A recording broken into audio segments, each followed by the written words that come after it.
Welcome, beloved friend, to this peaceful place of rest and divine encounter. I'm here to guide you into a deep, restorative sleep as we journey together into one of the most beautiful miracles in Scripture, the feeding of the 5,000. Tonight, God wants to speak to your heart about His supernatural provision, His abundant care, and His desire to meet every need in your life. Find yourself in a comfortable position, settling into your bed with soft pillows supporting your head and neck. Close your eyes gently, allowing the cares and worries of this day to begin melting away. Take a slow, deep breath in and slowly release it. As we begin this journey together, I want you to know that God sees you right where you are tonight. He knows your needs, your concerns, your hopes, and your dreams. Just as He provided miraculously for 5,000 hungry people beside the Sea of Galilee, He desires to provide for you in supernatural ways. Let your breathing become slow and steady, natural and peaceful. With each breath you take, feel yourself sinking deeper into His presence, deeper into His love, deeper into His perfect peace that passes all understanding. Tonight we'll walk beside Jesus as He performs one of His most tender miracles, not just the multiplication of loaves and fishes, but the multiplication of hope, the abundance of compassion, and the supernatural provision that flows from a heart that truly cares. Allow yourself to be transported back in time, to witness firsthand the gentle power of our Savior. Picture yourself standing on the shore of the Sea of Galilee in the late afternoon. The sun is beginning its gentle descent toward the horizon, casting golden reflections across the calm waters. A warm breeze carries the scent of wildflowers and fresh water across the hillside where you stand. The landscape around you is breathtaking, rolling green hills dotted with olive trees, their silvery leaves catching the light. Wild grass sways gently in the breeze, and small flowers, red poppies, white daisies, purple lupins, create a colorful carpet beneath your feet. This is the land where Jesus walked, where He taught, where He performed miracles of love and compassion. You can hear the gentle lapping of water against the shore, a rhythmic, soothing sound that helps your breathing naturally slow and deepen. Breathe in the clean, fresh air. Breathe out any tension or worry you've been carrying. In the distance, you notice something remarkable. People are walking toward this place. Not just a few, but hundreds, then thousands. They're coming from all directions across the hills, along the shoreline, some even arriving by small boats. There are families, mothers carrying babies, fathers leading children by the hand, elderly grandparents walking slowly but determinedly. What draws them here? It's Jesus. Word has spread throughout the region about the rabbi who speaks with authority and love, who heals the sick, who offers hope to the hopeless. They've left their homes, their work, their daily routines, walking for miles just to be near Him, to hear His words, to experience His presence. As you watch this great crowd gathering, feel your own heart stirring with the same longing. What is it you need from Jesus today? What burden are you carrying that only He can lift? What provision do you need that only He can supply? Allow yourself to become one with this crowd, drawn by the same hope, the same faith, the same deep recognition that this man is different. The crowd continues to grow. 5,000 men, the Scripture tells us, not counting the women and children. Imagine perhaps 15,000 people or more, all gathering in this remote place, all seeking something that only Jesus can provide. Now, let your eyes search through the crowd until you see him, Jesus, surrounded by his 12 disciples. Even from a distance, there's something different about him. His presence seems to bring peace to the chaos around him. People naturally quiet when he speaks, lean in when he teaches. Matthew 14:14 tells us, "When Jesus landed and saw a large crowd, he had compassion on them and healed their sick." The word used here for compassion is splagchnizomai. It means to be moved in your innermost being, to feel something so deeply that it affects your very core. Watch Jesus' face as he looks out over this vast gathering of people. His eyes aren't filled with annoyance at being interrupted or frustration at the inconvenience. Instead, you see pure love, deep concern, tender compassion. He sees past the crowd to the individuals. The worried mother with a sick child, the elderly man struggling to walk, the young woman searching for hope. This is how Jesus looks at you tonight, beloved friend, with that same tender compassion, that same deep love, that same desire to heal and restore and provide.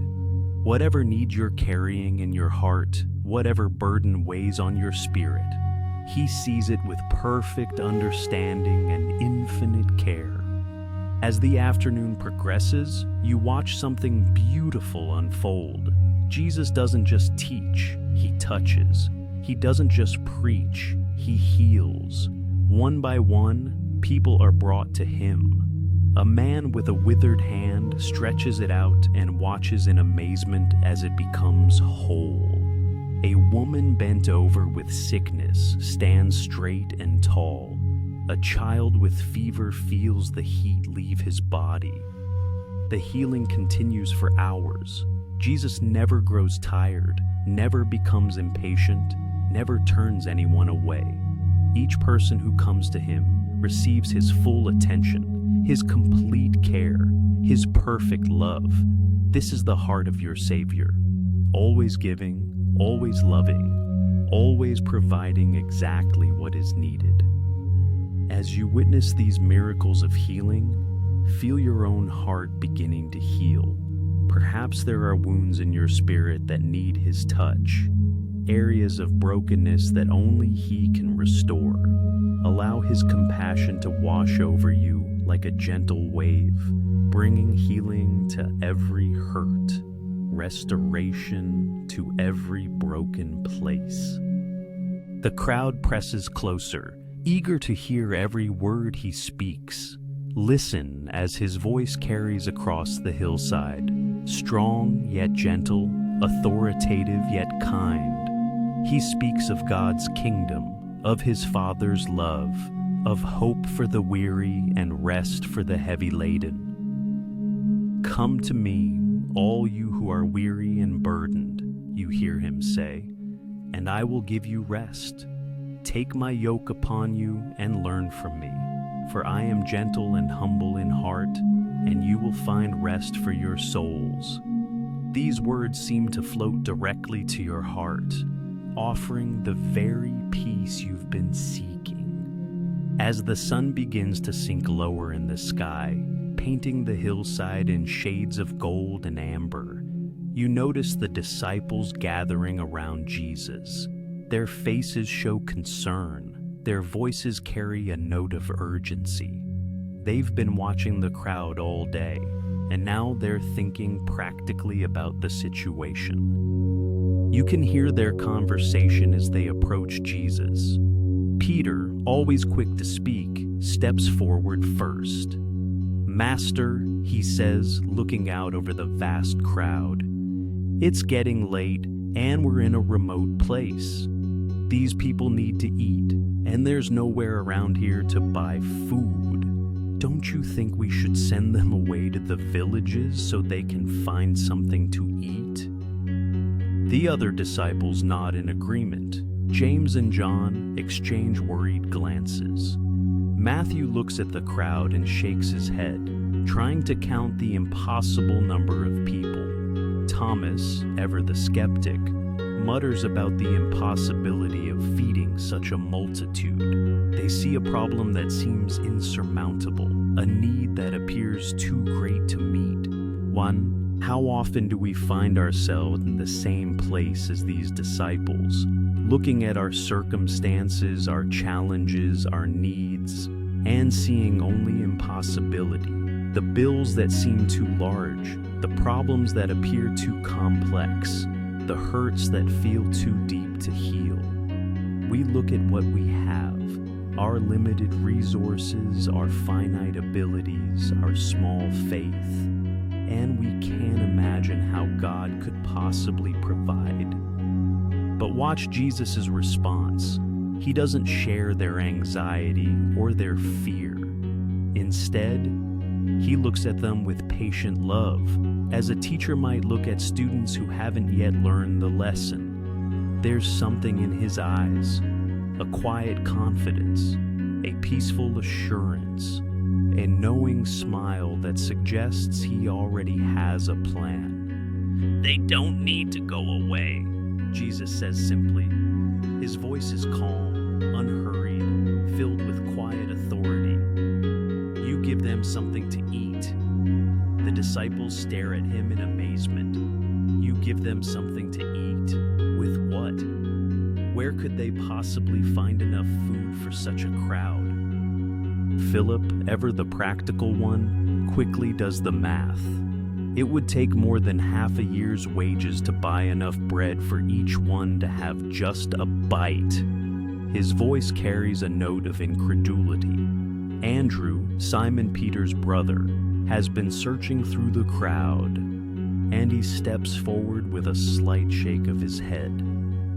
Here is a boy with 5 small barley loaves and 2 small fish, Andrew reports. But how far will they go among so many? The inadequacy of their resources seems almost laughable in the face of such overwhelming need. 5 small loaves, not even wheat bread, but barley, the food of the poor. 2 small fish, probably no bigger than sardines. What could such meager provisions possibly accomplish? Yet notice that Andrew brings them anyway. Despite his doubts, despite the obvious inadequacy, he brings what little they have to Jesus. This is faith in its simplest form, bringing our small offerings to the one who specializes in multiplying impossibilities. As you watch this scene unfold, consider what you might be holding back from Jesus because it seems too small, too inadequate, too insignificant. What abilities, what resources, what faith, however small, could you place in His hands tonight? Remember, God doesn't need much to work with. He just needs your willing surrender. Now, let your attention focus on a small figure in the crowd, a young boy, perhaps 8 or 9 years old, with dark hair and bright, curious eyes. He's been listening to Jesus all day, his young heart captivated by the stories, the miracles, the love he sees in this remarkable teacher. This boy came prepared, while others rushed to follow Jesus with nothing but the clothes at their backs. This child brought his lunch, 5 small barley cakes and 2 little fish. Perhaps his mother packed it for him that morning, never dreaming he would walk so far or stay so long. But here he is, holding his simple meal, watching as the day grows late. You can see the boy listening as the disciples discuss the impossible situation. 5,000 men, plus women and children, perhaps 15,000 people in total, and no food to feed them. The disciples are talking about sending everyone away, about the impossibility of providing for such a crowd. But this child has something remarkable, a heart that hasn't yet learned that some things are impossible.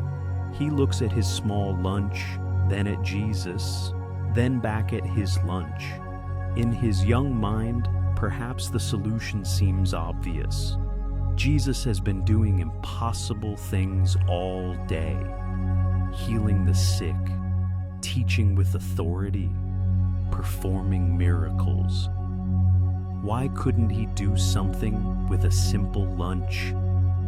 Watch as the boy makes his way through the crowd toward Jesus and his disciples. He's small enough to slip between the adults, his lunch clutched carefully in his hands. His heart is beating fast, not from fear, but from excitement. He believes that somehow, this teacher who has amazed everyone all day might be able to use what he has. When he reaches the disciples, he tugs on Andrew's robe. "Sir," he says in his clear young voice, "I have some food. Would Jesus like to have it?" Andrew looks down at this small boy offering his meager meal, and for a moment, he almost dismisses the gesture. What could 5 loaves and 2 fish possibly do for such a crowd? But something in the boy's earnest face, something in his willingness to give all he has, moves Andrew's heart. He takes the boy's hand and leads him to Jesus. "Master," Andrew says, "here is a boy with 5 small barley loaves and 2 small fish, but how far will they go among so many?" Jesus looks down at the boy with infinite tenderness. Those compassionate eyes that have been healing and blessing all day now focus on this one small child who has offered everything he has. The boy looks up at Jesus with complete trust, holding out his simple meal. "Thank you," Jesus says softly, accepting the boy's gift with the same reverence he might show for a king's treasure. In this moment, you witness something profound, God's heart for the cheerful giver, his delight in those who offer what little they have with willing hearts. The boy beams with joy. He doesn't know what Jesus will do with his lunch, but he knows he's given it to the right person. He's experienced what it means to trust completely, to give sacrificially, to believe that God can take our small offerings and do something extraordinary. As you watch this beautiful exchange, consider your own offerings to God. What simple gifts has He given you? Your talents, your resources, your time, your love. They may seem small in your own eyes, but in the hands of Jesus, nothing offered with faith is ever insignificant. The boy steps back, his heart light with the joy of giving. He doesn't know he's about to witness one of the greatest miracles in human history. He doesn't know that his simple lunch will feed thousands. He only knows that he's given what he had to the one he trusts. Now, watch as Jesus takes complete control of the situation. The disciples see an impossible problem. Jesus sees an opportunity for miracle. Where they see inadequacy, He sees abundance waiting to be revealed. Where they see limitation, He sees His Father's unlimited provision about to be displayed. Jesus turns to His disciples with calm authority. "Have the people sit down," He instructs them. His voice carries no anxiety, no uncertainty, no doubt. He speaks as one who already sees the outcome, who knows exactly what He's about to do. This is the voice of divine confidence, of supernatural peace. The disciples look at each other uncertainly, but they've learned to obey even when they don't understand. They begin moving through the crowd, instructing people to sit down on the grass. "Please, everyone sit down," they call out. The teacher wants everyone to sit down. There's something beautiful about this moment of preparation. Jesus isn't rushing into the miracle. He's creating order, establishing peace, preparing hearts for what's about to happen. The people settle onto the soft grass in groups, families together, friends beside friends, strangers becoming neighbors in this moment of shared need. John 6:10 tells us, "There was plenty of grass in that place." Even this detail reveals God's provision, the soft grass that would serve as their dining room, the comfortable place he had prepared for this miraculous feast. Nothing is random in God's economy. Everything is perfectly planned. As you watch the crowd settling down, notice the atmosphere beginning to change. The anxiety about food is being replaced by expectancy. There's something about Jesus' calm confidence that's beginning to affect everyone. His peace is contagious. His assurance is spreading through the crowd like ripples on water. Feel yourself settling down as well, finding a comfortable place on the grass beside others who have come seeking Jesus. The ground is soft beneath you. The evening air is gentle and warm. The presence of Jesus nearby fills you with a peace you haven't felt in weeks. Now Jesus takes the 5 loaves and 2 fish in his hands. These simple provisions look even smaller against the backdrop of such an enormous crowd. In human terms, it's almost laughable. How could such a small amount possibly feed so many? But these aren't in human hands anymore. They're in the hands of the one who spoke the world into existence. Watch Jesus' face as he holds the boys' lunch. There's no concern, no doubt, no calculation about how he's going to make it work.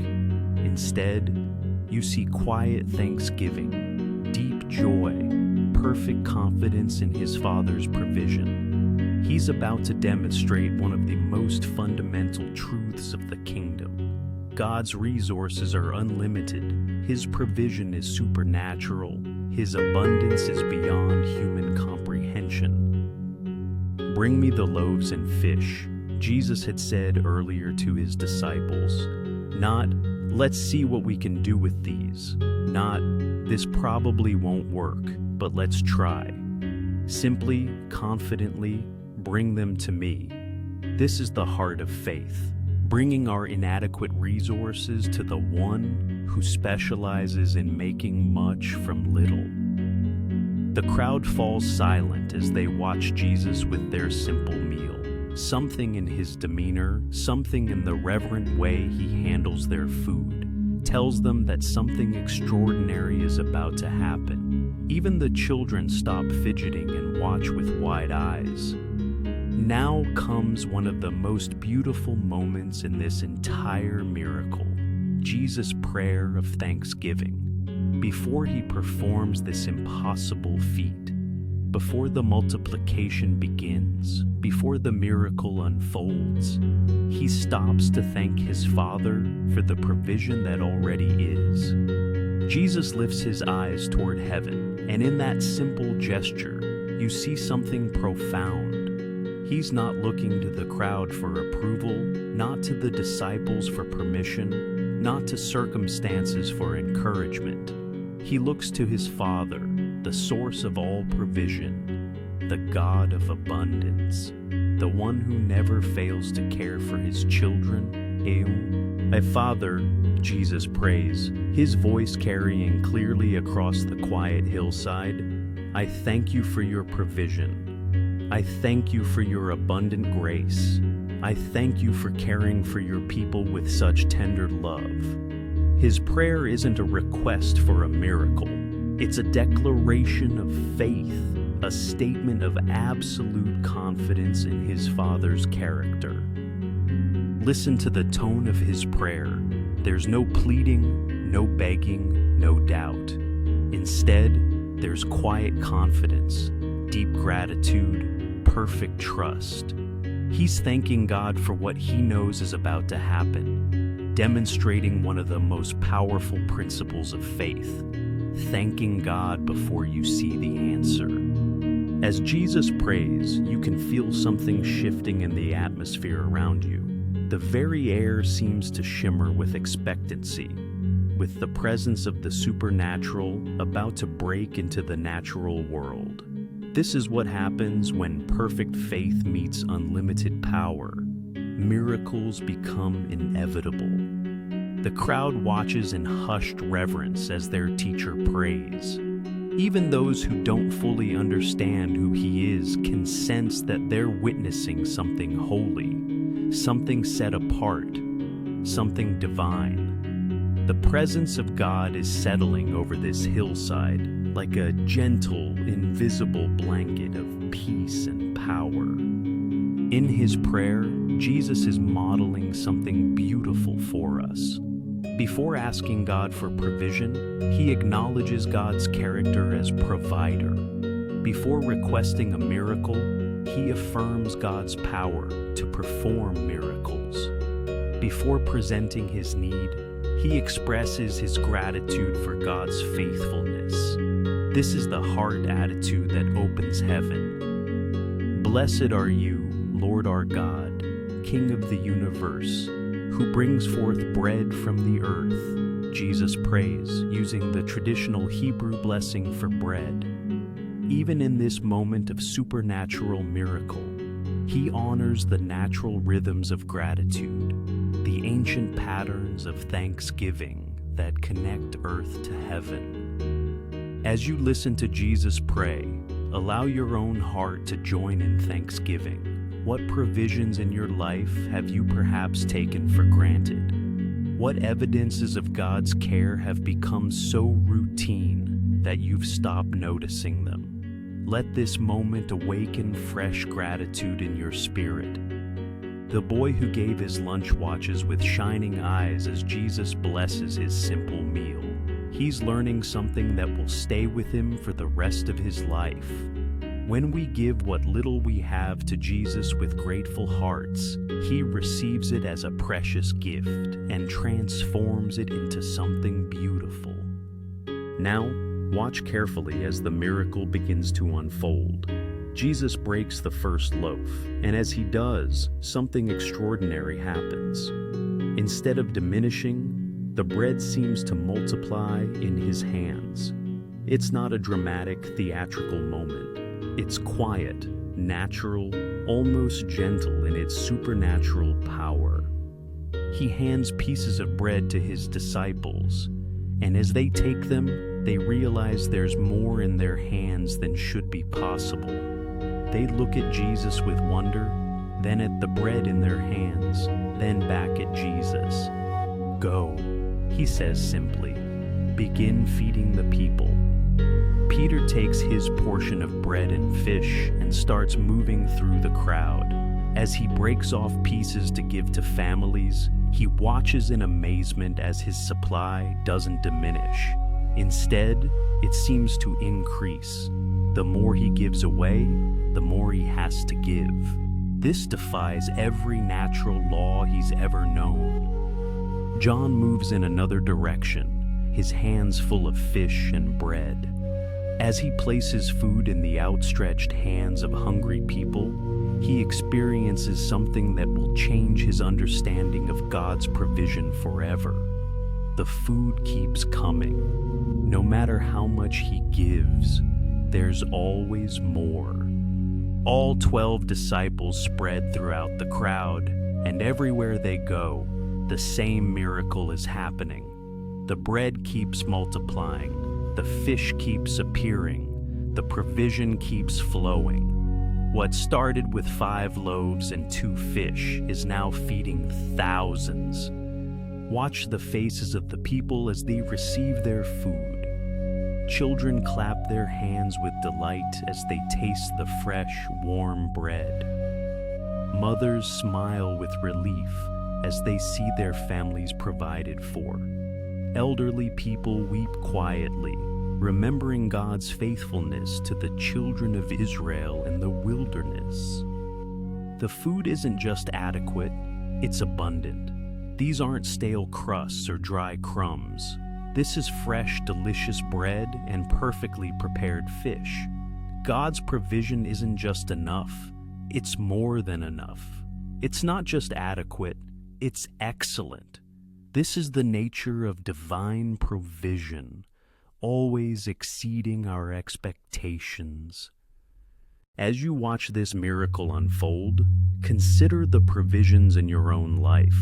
How many times has God supplied your needs in ways you didn't expect? How often has He given you more than you asked for, more than you hoped for, more than you dreamed possible? His resources are unlimited. His love is infinite. His desire to bless His children knows no bounds. And the boy who gave his lunch is watching with pure joy as his small offering feeds thousands. He's experiencing one of life's greatest lessons. God delights in using what we offer Him, no matter how small it seems. His 5 loaves and 2 fish have become a feast for multitudes. Family by family, group by group, the entire crowd is fed. No one is overlooked, no one is forgotten, no one goes hungry. This is the heart of God. He cares for each individual. He sees every need. He provides for every person with the same generous love. As the feeding continues, you notice something beautiful happening throughout the crowd. People aren't just eating, they're sharing, laughing, talking together. What started as a mass of strangers has become a community gathered around the provision of God. Children run between the groups, their faces bright with excitement. They've never seen anything like this before, food appearing from nowhere. Their parents' worried expressions replaced with joy. The teacher who performs such wonderful miracles. This is better than any festival they've ever attended. Elderly men and women sit together, breaking bread and sharing stories of God's faithfulness throughout their lives. Remember when Elijah was fed by ravens, one says. Remember how God provided manna in the wilderness, says another. This miracle is awakening memories of God's long history of caring for His people. Young mothers nurse their babies while older children play at their feet.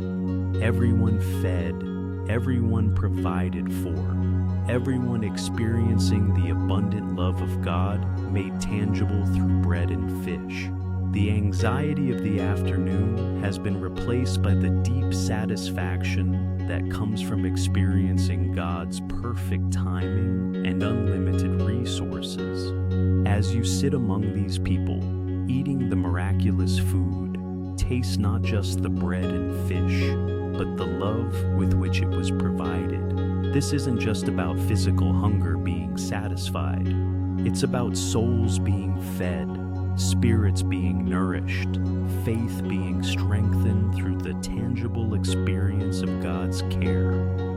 The disciples continue moving through the crowd, their faces reflecting wonder and joy. They're not just serving food, they're witnessing theology in action, seeing God's promises fulfilled before their eyes. Every person they serve teaches them something new about the character of their master. Peter pauses for a moment, looking down at the bread in his hands, then out over the crowd of satisfied, happy people. Just hours ago, this seemed impossible. Their small resources appeared laughably inadequate for such an enormous need. But in the hands of Jesus, inadequacy became abundance. Impossibility became reality. Thomas, the disciple who often struggled with doubt, finds his faith expanding with every person he feeds. The physical evidence is overwhelming. The bread keeps coming, the fish keeps multiplying, the needs keep being met. This isn't something he can explain away or rationalize. This is divine intervention in human history. Andrew, who brought the boys' lunch to Jesus, watches with special joy as that simple offering continues to feed thousands. He's learning something profound about the nature of giving. When we offer what we have to Jesus, He doesn't just use it, He multiplies it beyond our wildest imagination. As the sun continues its descent toward the horizon, painting the sky in brilliant oranges and deep purples, the feeding continues. There's no rush, no anxiety about running out of food. In the economy of God, there's always enough.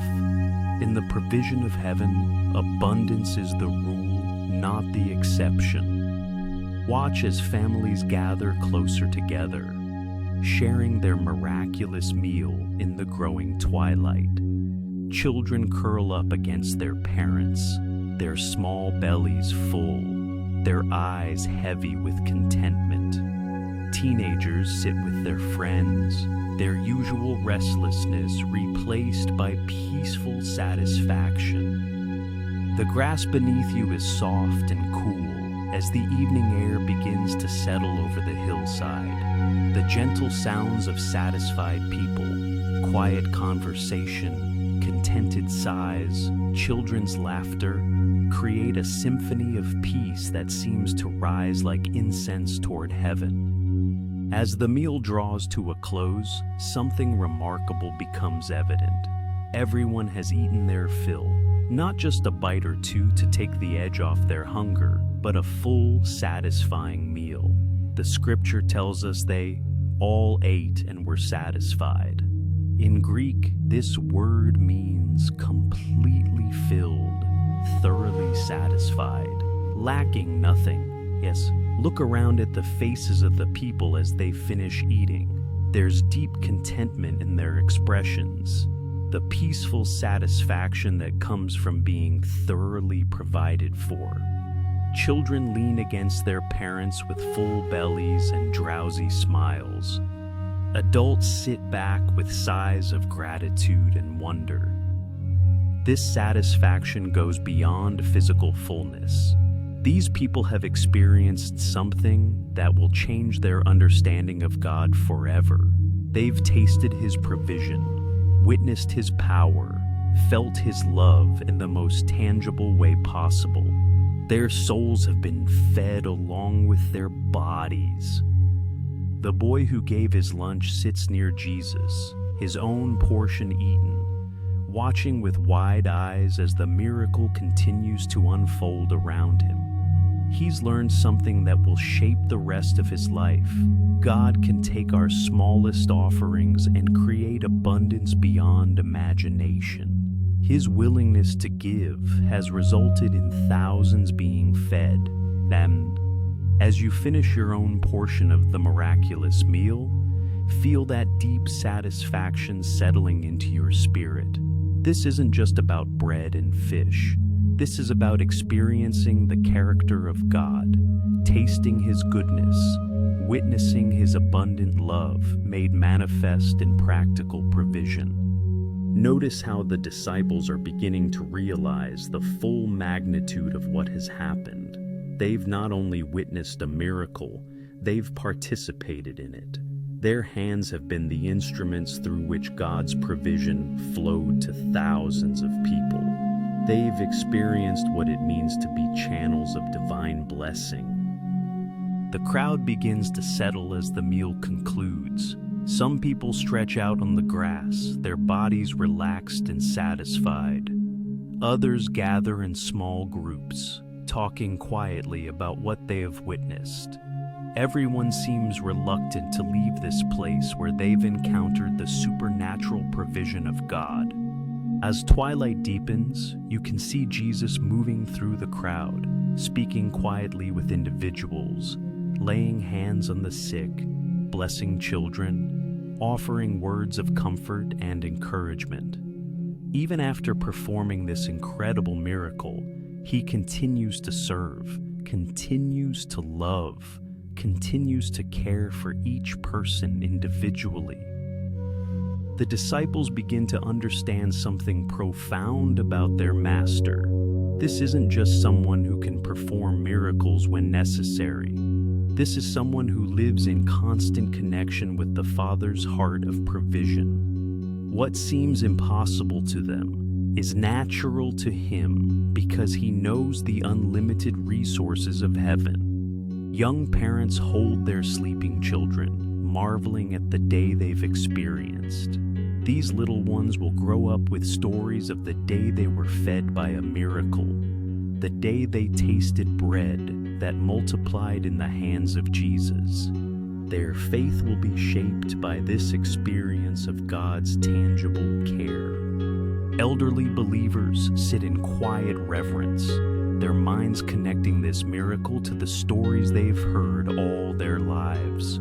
God providing for the Israelites in the wilderness, Elijah being fed by ravens, the widow's oil that never ran out. They're witnessing the same God, displaying the same faithful character.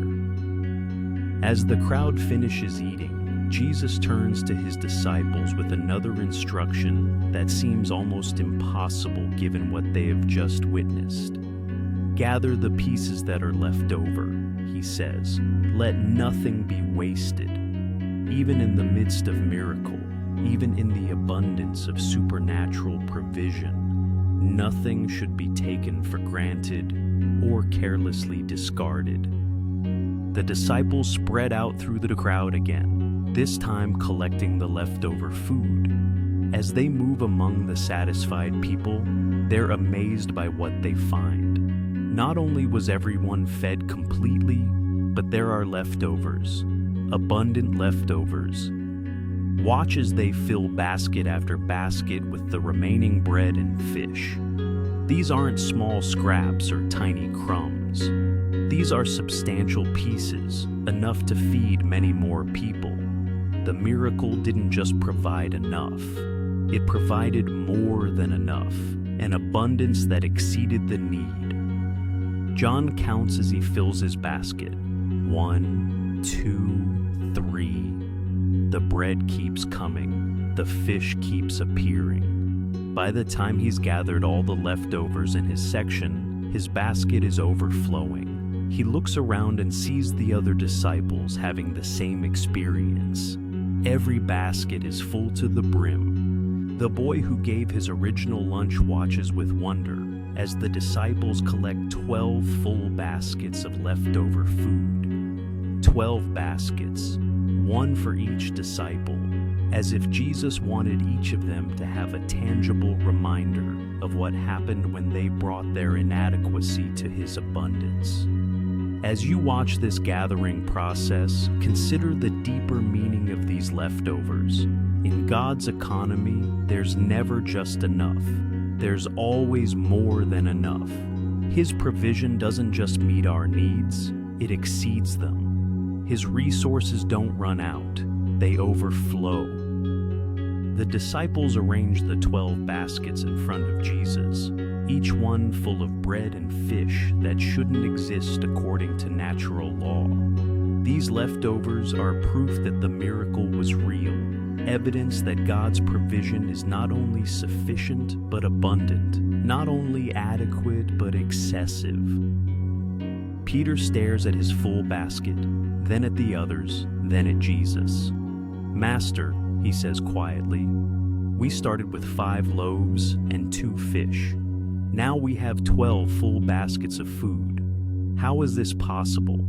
Jesus smiles, that gentle smile that suggests there are depths to God's power and love that they've barely begun to fathom. The crowd begins to realize what has happened as they see the baskets of leftovers. They started with nothing, were fed completely, and there's still more food than they began with. This isn't just multiplication, this is divine mathematics, where God's addition always results in abundance beyond human comprehension. Some people begin to weep as the full impact of the miracle settles upon them. They've not only been fed, they've been loved, cared for, provided for in a way that demonstrates the character of God more clearly than any sermon ever could. They've tasted his goodness literally and spiritually. The disciples will carry these baskets with them as they continue their journey, constant reminders of the day when their inadequacy met God's abundance, when their small faith encountered his unlimited power, when their human limitation was overwhelmed by his divine provision. As you contemplate these baskets of leftovers, think about the abundance God wants to create in your own life. What areas of scarcity or need could become sources of overflow when placed in his capable hands? What small offerings could he multiply into blessings that extend far beyond your imagination? As the reality of what they've witnessed begins to fully sink in, the crowd starts to respond with increasing excitement and wonder. Voices rise in praise and amazement as people share their experience with one another. Did you see what happened? Have you ever witnessed anything like this? This man must be from God. John 6:14 records their response. After the people saw the sign Jesus performed, they began to say, "Surely this is the prophet who is to come into the world." They're connecting what they've witnessed to the ancient prophecies, recognizing in Jesus the fulfillment of promises made long ago. An elderly man stands up, his voice carrying across the crowd.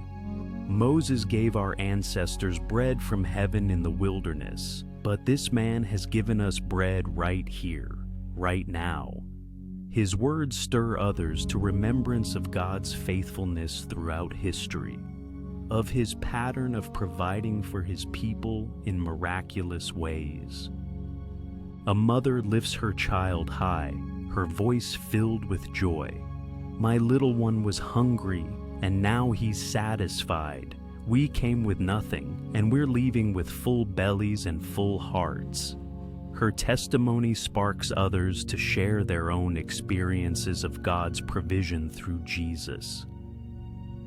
Young men begin to discuss among themselves the implications of what they've seen. "If he can do this," one says, "what else might he be capable of?" Their minds are racing with possibilities, their hearts stirring with hopes they hardly dare to voice. But notice something in Jesus' response to their growing excitement. He doesn't seek the spotlight or encourage their desire to make him king by force.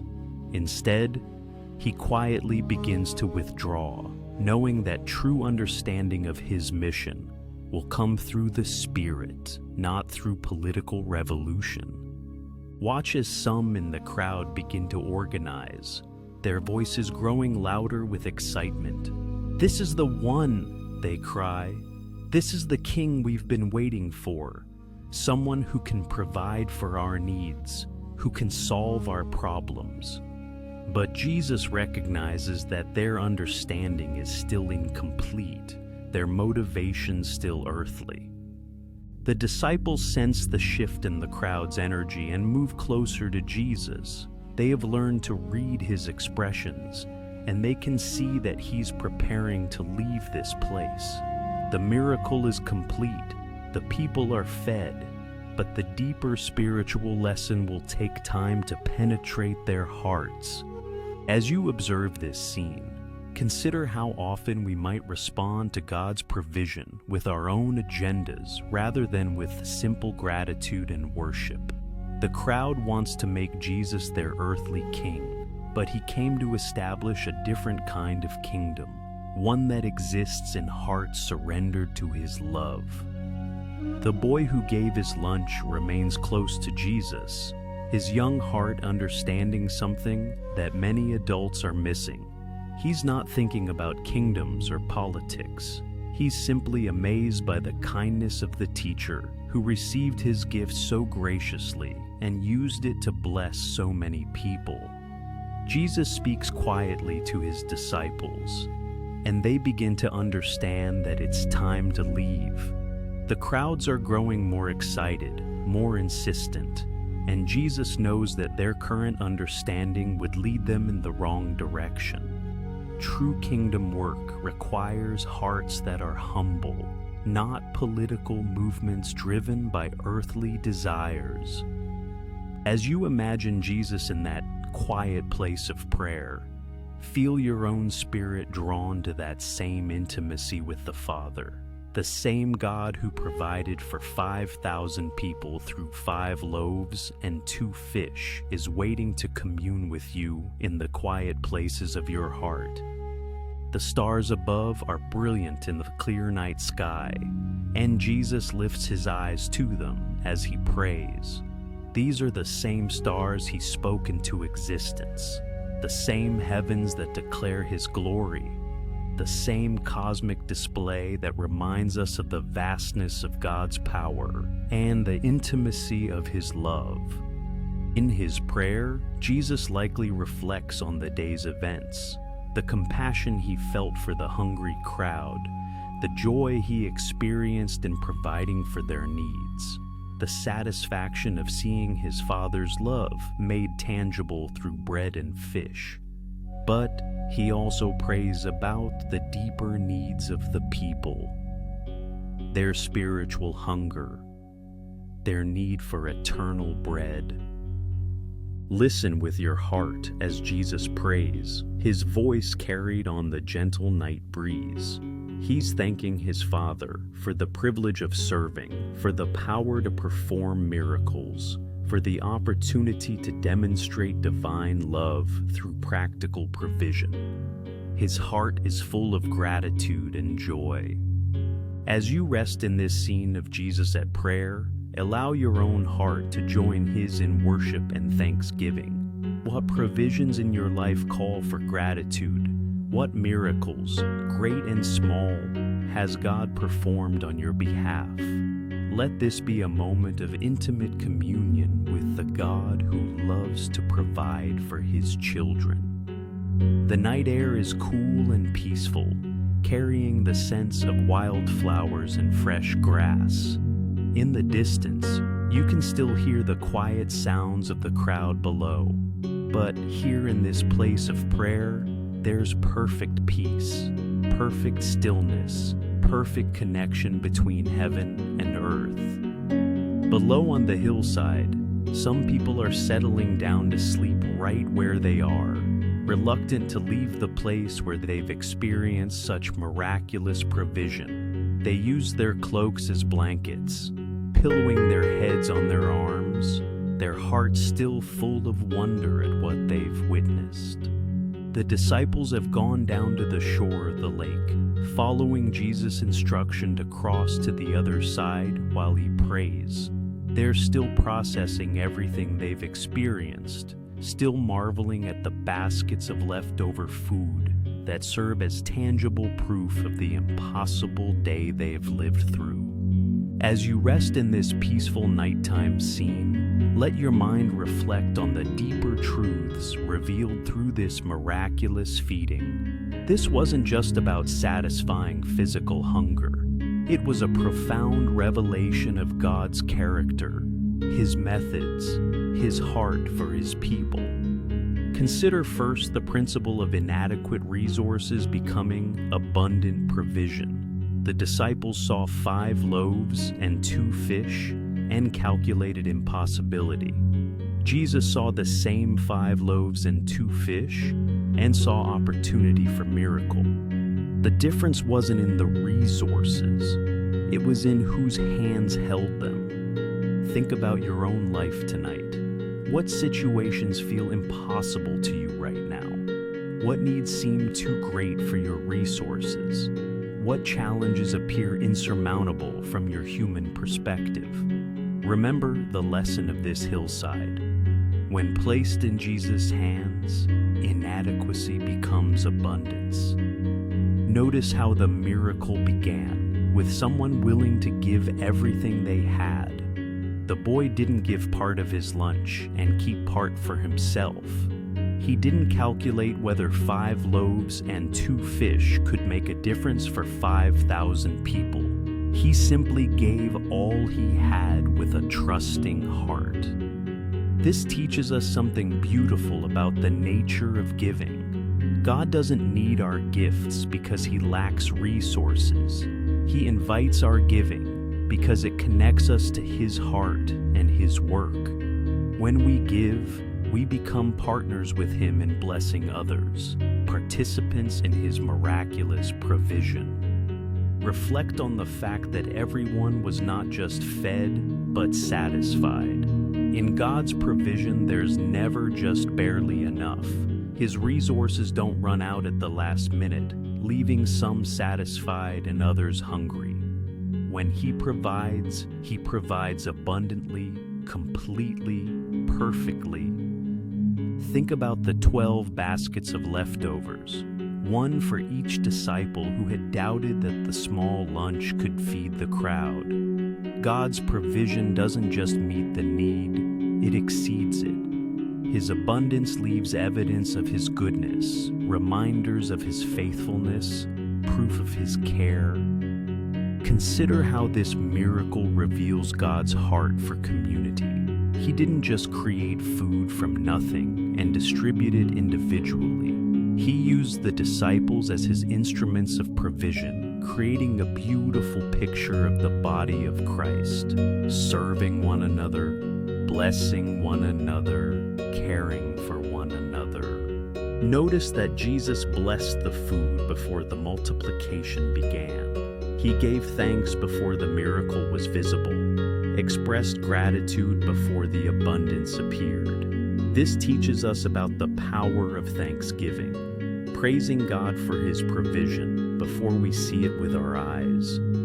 Reflect on how this miracle connects to the deeper spiritual hunger in every human heart. Physical bread satisfies for a time, but Jesus would later declare himself to be the bread of life, the eternal provision that satisfies our souls completely and forever. As you contemplate these truths, feel them settling into your spirit like seeds planted in good soil. Let the peace of God's abundant provision wash over you, reminding you that the same God who fed 5,000 with 5 loaves and 2 fish is actively working in your life today. The next day, Jesus would teach the crowds about an even greater miracle than the multiplication of loaves and fishes. He would reveal himself as the bread of life, the eternal provision that satisfies not just physical hunger, but the deep spiritual hunger that exists in every human soul. I am the bread of life, Jesus would declare. Whoever comes to me will never go hungry, and whoever believes in me will never be thirsty. The miracle on the hillside was just a shadow of the greater miracle of eternal provision that flows from relationship with Jesus himself.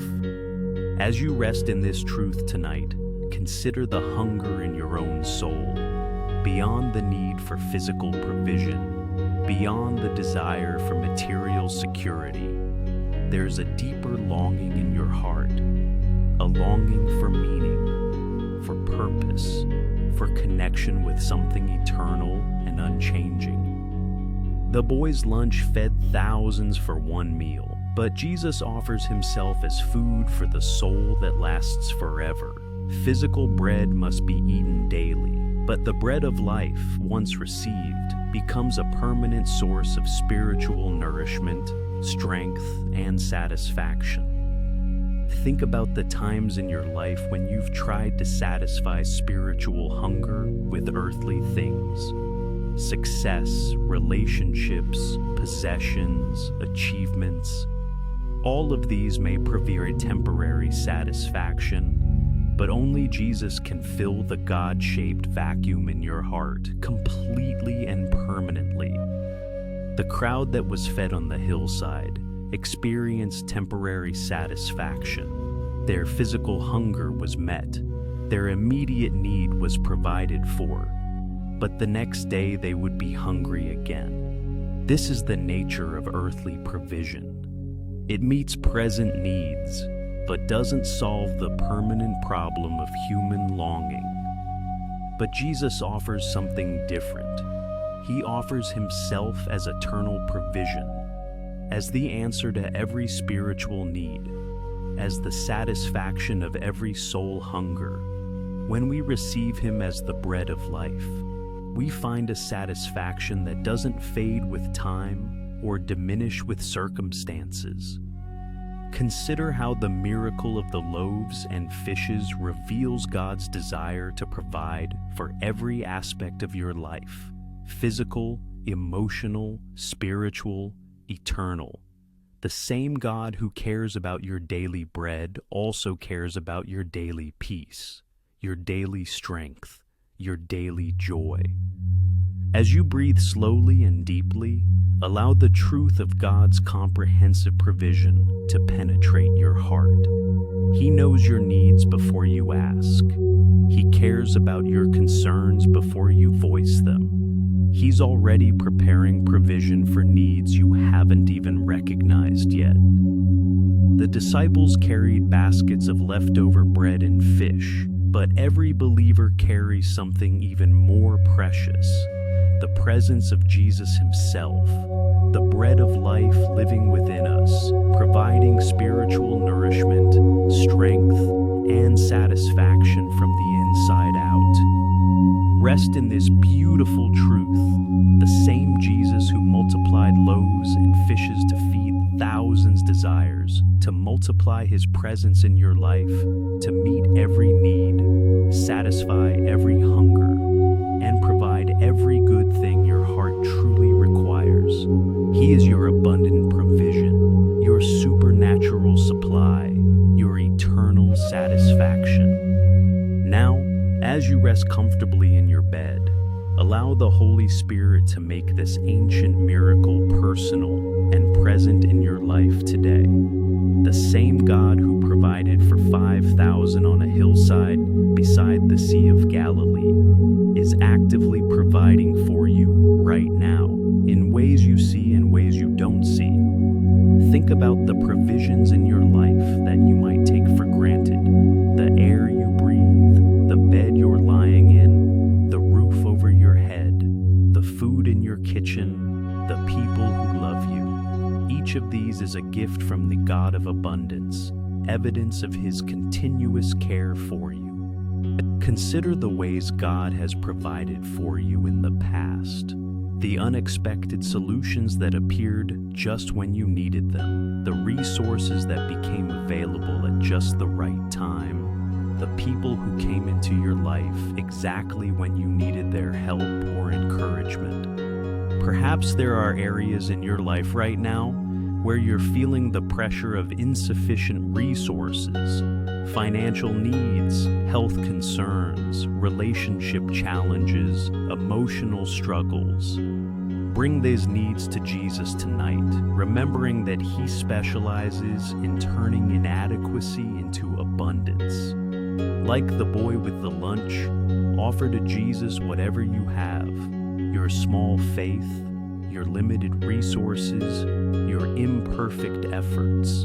Don't wait until you feel you have enough to offer him. His power is made perfect in weakness. His strength is revealed through our surrender. Maybe you've been holding back from giving or serving because you feel like what you have to offer isn't significant enough. Remember the lesson of the loaves and fishes. God delights in using small offerings to accomplish great things. Your availability is more important than your ability. Consider the areas where you might be trying to manage provision in your own strength instead of trusting God's supernatural supply. Where are you calculating impossibility instead of believing in miracle? Where are you relying on human resources instead of divine abundance? Think about the people in your life who might be experiencing their own seasons of need. how might God want to use you as an instrument of His provision in their lives? How could your small offerings become part of His miraculous multiplication in someone else's story? Reflect on the truth that God's provision often comes through community, through the hands and hearts of other believers who serve as His instruments of blessing. Allow gratitude to fill your heart for the people God has used to provide for you, and ask Him to show you how you can be that same blessing to others. As you consider God's faithful provision throughout your life, let peace settle into your heart. The same faithful God who has provided for you in the past is actively working on your behalf tonight, preparing provision for tomorrow's needs, orchestrating circumstances for your good. Remember that God's provision isn't always immediate or obvious. Sometimes He provides in ways we don't expect, through channels we didn't anticipate, in timing that doesn't match our preferences. But His provision is always perfect, always sufficient, always motivated by infinite love. As sleep begins to gently pull you into its embrace, rest in the beautiful truth that God's provision isn't limited to today.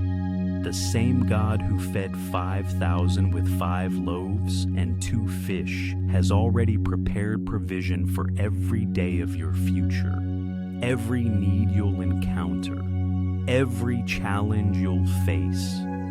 Jesus taught us to pray, "Give us today our daily bread," recognizing that God's provision comes one day at a time, one need at a time, one moment at a time. You don't need tomorrow's provision today. You only need to trust that when tomorrow comes, His provision will be there. Like the Israelites in the wilderness who received manna each morning, fresh and sufficient for that day's need, God provides for your life in the rhythm of daily grace, continuous care, faithful supply. His mercies are new every morning, and His provision is renewed with each sunrise. As your body relaxes deeper into rest, let your spirit relax deeper into trust. Release the worries about future provision, the anxiety about tomorrow's needs, the fear about resources running out. God's provision never runs out because God Himself never runs out. Think about the disciples carrying those 12 baskets of leftover food. They went to sleep that night with tangible evidence of God's abundance, proof that His provision exceeds every need.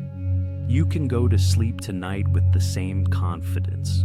God's resources are unlimited. His love is infinite. His care is eternal.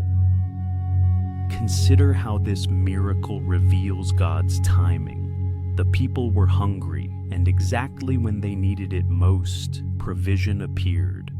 God's timing is always perfect, never too early, never too late, always precisely when His children need His help the most. Rest in the knowledge that God sees your future needs before you encounter them. He's already preparing the resources, aligning the circumstances, moving the hearts of people who will be His instruments of blessing in your life. His provision is proactive, not reactive. As drowsiness deepens, allow yourself to sink into the security of God's faithful character. He has never failed to provide for His children. He has never abandoned those who trust in Him. He has never left a sincere prayer unanswered in His perfect way and time. Let the story of the feeding of the 5,000 become a lullaby for your soul tonight, a gentle reminder that you serve a God of abundance, a God of provision, a God who delights in meeting needs and exceeding expectations through His supernatural love and power. The boys' lunch became food for thousands. Your small faith tonight can become the channel for God's great provision tomorrow. Sleep peacefully, knowing that the same miracle-working God who multiplied loaves and fishes is watching over your life with tender care and unlimited resources. Feel yourself drifting towards sleep, carried by the peaceful assurance that you are deeply loved, completely provided for, and perfectly secure in the hands of the God who never fails to care for his children. His provision surrounds you like a gentle blanket. His peace covers you like the night sky. As your breathing becomes slower and deeper, allow the peace of God's provision to settle into every cell of your body, every corner of your mind, every chamber of your heart. You are completely safe, perfectly loved, abundantly provided for by the God who owns the cattle on 1,000 hills. Let the gentle rhythm of your breath remind you of God's faithful provision, as natural as breathing, as constant as your heartbeat, as reliable as the sunrise. In and out, his provision flows. In and out, his love surrounds you. In and out, his peace carries you toward rest. Your muscles are relaxing completely now, releasing all the tension you've carried from worrying about provision, from striving to meet needs in your own strength, from calculating whether God's resources are sufficient for your situation. His strength is perfect. You can rest.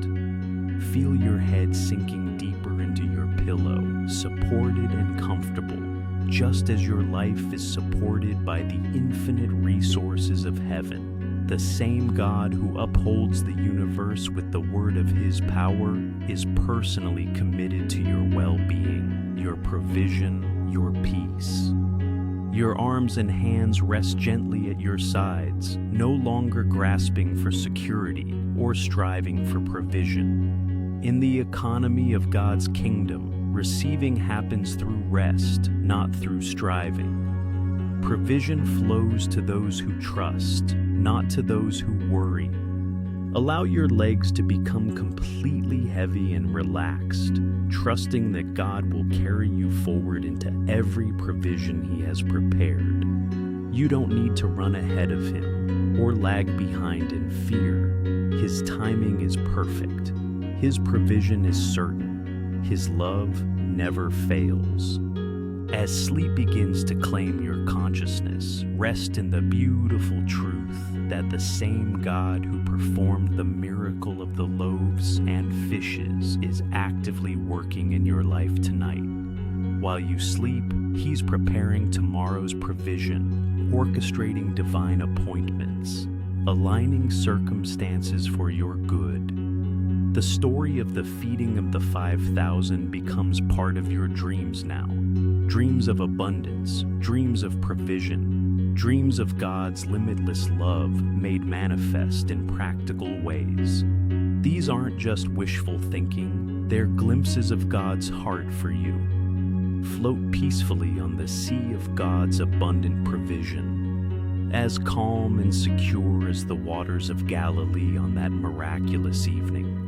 Every wave that carries you deeper into sleep is a wave of God's blessing, a gentle reminder of his faithful care.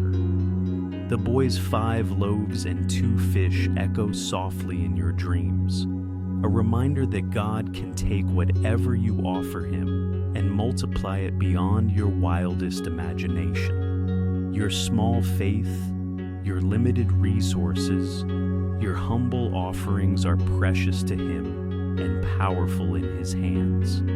Sleep now in the perfect peace that comes from knowing you are a beloved child of the God of abundance.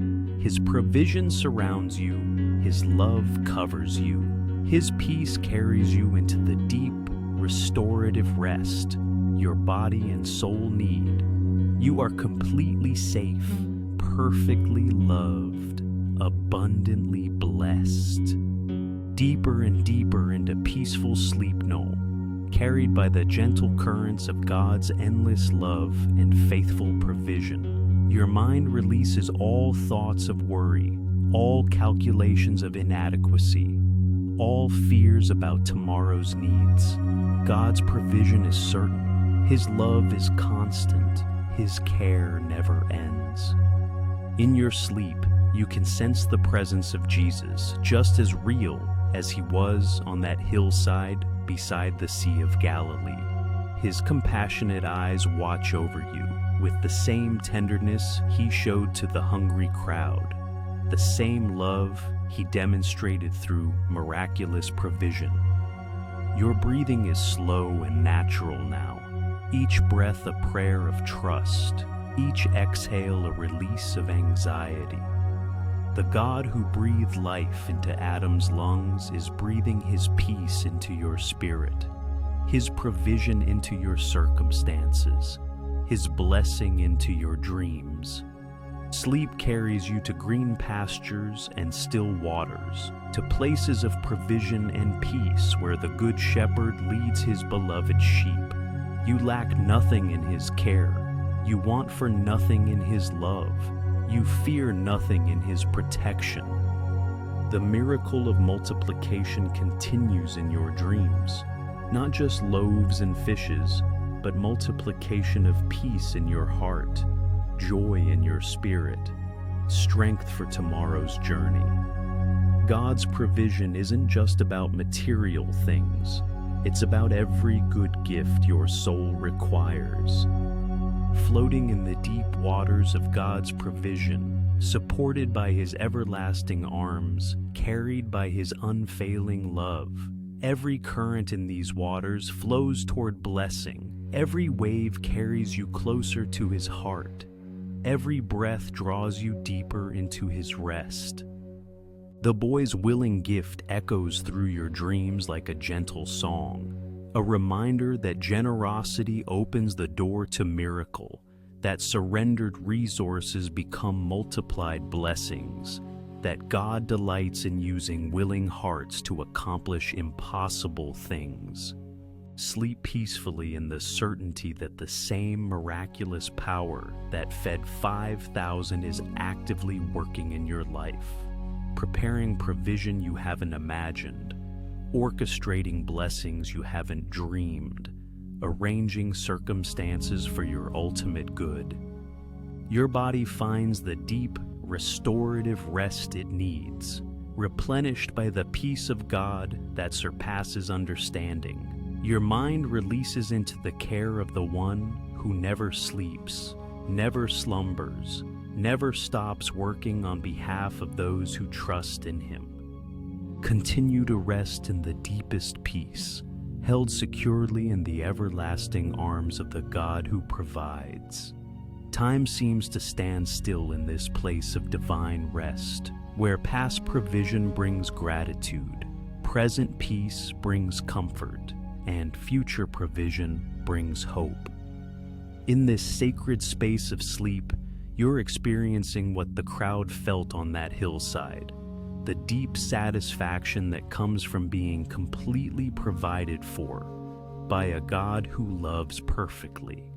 Every need met, every hunger satisfied, every thirst quenched by his abundant grace. The gentle sounds of night surround you like a symphony of peace, the quiet whisper of wind through leaves, the distant song of night birds, the peaceful rhythm of your own breathing. All of creation rests in God's provision, and you rest with it. Your dreams are filled with images of abundance, fields of grain swaying in gentle breezes, orchards heavy with fruit, streams of clear water flowing endlessly.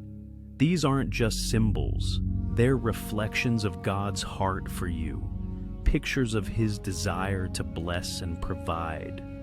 Sleep takes you to the place where Jesus often went, to the quiet mountainside where he communed with his Father, where provision flows from the intimate relationship between heaven and earth. In this place, every need is known, every provision is prepared, every blessing is waiting. The miracle continues to unfold in your rest, not the dramatic multiplication of bread and fish, but the quiet, steady multiplication of peace in your heart, strength in your spirit, hope in your mind. God's provision works even while you sleep. Rest in the beautiful knowledge that just as the crowd ate and was satisfied, you too can experience complete satisfaction in God's provision. Not just physical provision, but emotional healing, spiritual nourishment, relational blessing, purposeful direction. The boy's lunch becomes a prayer in your dreams. Take what little I have, Lord, and multiply it for your glory. This is the prayer of surrender, the offering of trust, the gift that opens heaven's storehouse of blessing. Deeper into the night, deeper into rest, deeper into the assurance that God's provision is working in your life even now. While you sleep, He's arranging divine appointments, preparing unexpected blessings, moving hearts to be instruments of His grace. Your body finds healing rest, your mind finds peaceful rest. Your spirit finds complete rest in the God who never rests from His work of love on your behalf. He's providing strength for tomorrow, wisdom for decisions, grace for challenges you haven't yet encountered. The Sea of Galilee becomes a sea of peace in your dreams, its gentle waves carrying away every worry about provision, every fear about the future, every doubt about God's faithful care. You're floating in His love, sustained by His grace, carried by His provision. In the deepest levels of peaceful sleep now, completely surrendered to the care of the God who provides. Your trust is complete, your rest is perfect, your peace is profound. You've released every burden into His capable hands. The story of the feeding of the 5,000 has become part of your spiritual DNA now, a permanent reminder that God's resources are unlimited, His compassion is endless, His provision is certain. This truth goes with you wherever you go, sustains you whatever you face. Sleep carries you to the place where time doesn't matter, because God's provision is eternal, where scarcity doesn't exist, because God's resources are infinite, where fear has no power, because God's love is perfect. All your dreams are filled with the echoes of that miraculous day, the satisfied faces of fed families, the wonder of the disciples, the joy of the boy whose lunch fed thousands. You're part of this story now, experiencing the same God's provision in your own unique way.